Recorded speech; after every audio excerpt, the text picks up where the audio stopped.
जब कोई इंसान जिंदगी में बिल्कुल अकेला होता है ना, तो उसके पास ना दो ही चीजें होती है सहारे के लिए।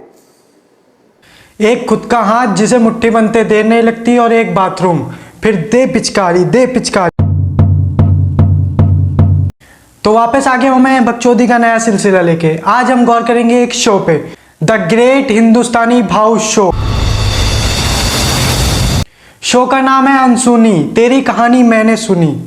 भाव से अच्छा इस शो का होस्ट और कोई हो ही नहीं सकता, क्योंकि बकचोदी करना और बवासीर सहना हर किसी के बस की नहीं। मेरी टीम ने बताया मुझे कि आप बहुत ही मुश्किल दौर से गुजर रहे हो। सही कहा भाऊ, बहुत ही मुश्किल दौर से गुजर रही है, तभी इसको यहाँ पर आना पड़ा एक्टिंग करने पैसे लेके। भाऊ, मैंने अपनी बेटी को अपने पति के साथ अपने ही रूम में करते देखा। इसकी शक्ल देख के लग रहा है कि इसको सेक्स से दिक्कत नहीं है, इसके रूम में सेक्स किया उससे ज्यादा दिक्कत है। क्या करती है आप? So I have just completed my bachelor's in fashion designing and now I am looking forward to do my master's. अरे, पूरे शो में बस यही एक लड़की है जिसने अपनी एक्टिंग बहुत अच्छे तरीके से करी है। तो आप पहले पीयूष को क्या कहती थी? When we were not in a relationship, of course daddy कहती थी।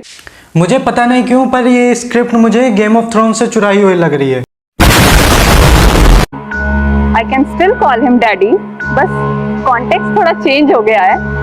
If you know what I mean. Who's your daddy? Oh yeah! जिस कोख से पैदा हुई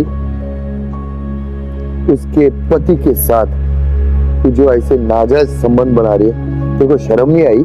किस बात की शर्म? लगता है इसके स्टेप फादर बेटी चोद गाली को सीरियस वे में ले गए। फादर भी लाइक, बेटी चोद गाली तो बहुत दी है पर कभी ट्राई नहीं किया, लेट्स ट्राई समथिंग न्यू। मेरे पापा ने ये लेटर मेरी गर्लफ्रेंड के लिए लिखा है सर। तू काय को विलन बन रहा है इन दोनों के बीच में? अरे भाऊ, उसकी गर्लफ्रेंड है, बीच में तो बोलेगा ही। अब ये थोड़ी है कि बाप को बोल देगा कि पापा आपको मेरी गर्लफ्रेंड पसंद है, आप ले जाइए, मैं दूसरी ढूंढ लूं। तो रिया क्या बोल रही है वो बता मेरे को। सर जब से ये लव लेटर मिला है वो बस कंफ्यूज्ड है कि वो मुझसे ज़्यादा प्यार करती है या मेरे पापा से। उनके साथ मुझे अच्छा फील होता है, वो मेरी जरूरतों को पूरा करते हैं, शायद जो तुम कभी नहीं कर पाओगे। चिंगारी दोनों तरफ से लगी है, अब लगता है लौंडे को बाप के सुहागरात का इंतजाम खुद ही करना पड़ेगा।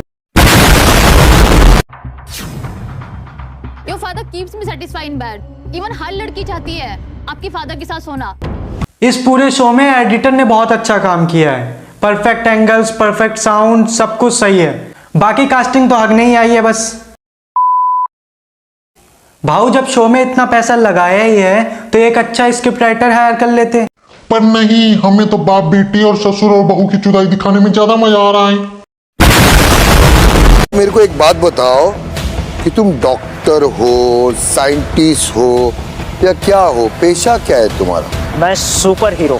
गोटे मुंह तक आ गए हैं, पर चच्चा को बनना है सुपरमैन। एक काम करो, इसको लाल चड्डी पहनाओ, ऊपर से धक्का दो और देखो ये उड़ता है या तैरता है।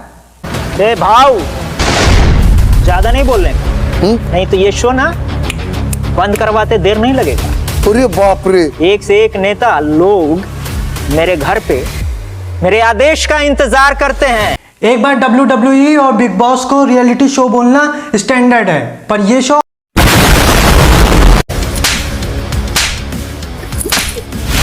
मुझे तो लगता है इनके कास्टिंग मेंबर्स के अलावा इसका शो भी कोई नहीं देखता है। मैं तो बहुत मजबूरी में देख रहा हूँ, बहुत दिल पे पत्थर रख के तब जाके मैंने ये शो देखा। अगर ये शो स्क्रिप्टेड नहीं होता और भाव ने जिस जिसके कंटाप मारा है वही कंटाप घुमा के भाव की गांड में दे देते हैं। अगर ऐसा कोई आएगा परिवार जिसके साथ अत्याचार हुआ है, जिसके साथ गलत हो रहा है, तो फिर वो टाई बिन के नहीं बैठा ना मैं कि मैं उसको बोलूं प्लीज ऐसा मत करिए, मैं ऐसा नहीं बोलता है ना। पर भाव मानने से रहे कि ये स्क्रिप्टेड शो है। बताओ भाव, मुझे तो बताते हुए भी शर्म आ रही है। इस लड़की को बताते हुए शर्म आ रही है, तभी ये इस शो में आई है अपनी इज्जत बढ़ाने। बुढ़ापे में जवानी चढ़ गई हमारे पेरेंट्स को। जिस दिन हमारी शादी हो रही थी उस दिन इसकी मम्मी और मेरे पापा एक दूसरे के साथ भाग गए। भाग गए। भाव मैं आपसे गुजारिश करता हूँ अब तो रोक लो स्क्रिप्ट राइटर को। हमारे लिए सजा था और बाराती लेके वो भाग गए। पहले बेटी बाप, फिर ससुर और बहू, और अब समधी और समधन। भाग्य, पर तुम लोग दोनों ने शादी क्यों नहीं किया? भाव भी अजीब ही सवाल पूछ रहे हैं। अब वो दोनों भाई बहन हो चुके हैं, अब शादी कहाँ से कर लेंगे? हम दोनों एक दूसरे को लेकर बहुत पॉजिटिव हैं। जब कोई मुझे छूता है तो इसे बुरा लग जाता है, गुस्सा भी हो जाता है कभी कभार, और वही सब मेरे साथ भी होता मैं आजकल देख रहा हूँ हमारे देश में लोग बहुत खुले विचारों के हो चुके हैं। ये लड़का गे है, शो में बता रहा है। अब मैं इसको स्क्रिप्टेड ना कहूँ तो और क्या कहूँ? केत के पिता उन्हें बहुत असॉल्ट करते थे और बिना उनके कंसेंट के वो उनके साथ नाजायज संबंध बनाते थे, और मुझे इस बात का बहुत गुस्सा था। आओ, क्योंकि उनकी जॉब उनके ऊपर डिपेंड करती थी और कोई बोलने वाला ही नहीं था, और मैं इस बात से बहुत गुस्सा था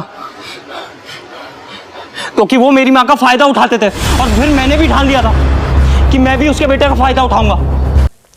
लड़का होके लड़के का ही फायदा उठाना है, फिर क्यों ना दुनिया मीठा कहे, कोई दिक्कत नहीं, पर हमें वो फायदा तो उठाना ही है। पूरे शो को सस्ता सावधान इंडिया बनाने में लगे हैं लोग। अगर आपको ये वीडियो पसंद आई तो लाइक करें, शेयर करें और सब्सक्राइब करें।